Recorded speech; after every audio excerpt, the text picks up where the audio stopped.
What is modern slavery? Slavery did not end with abolition in the 19th century.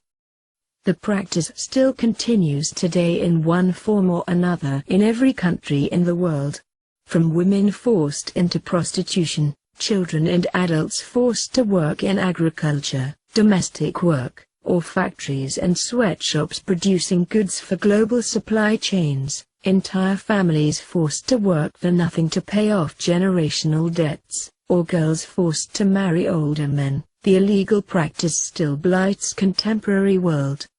According to the International Labour Organization, ILO, around 21 million men, women and children around the world are in a form of slavery. There are many different characteristics that distinguish slavery from other human rights violations. However, only one needs to be present for slavery to exist. Someone is in slavery if they are forced to work, through mental or physical threat, owned or controlled by an employer, usually through mental or physical abuse or the threat of abuse, dehumanized, treated as a commodity or bought and sold as property, physically constrained or has restrictions placed on her freedom of movement. Contemporary slavery takes various forms and affects people of all ages, gender and races. What forms of slavery exist today?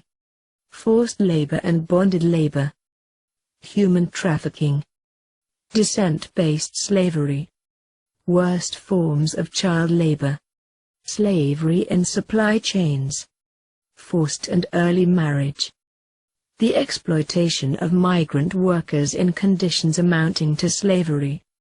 Many forms of slavery involve more than one element or form listed above. For example, trafficking often involves an advance payment for the trip and organizing a promised job abroad which is borrowed from the traffickers. Once at the destination, the debt incurred serves as an element of controlling the victims as they are told they cannot leave the job until the debt is paid off.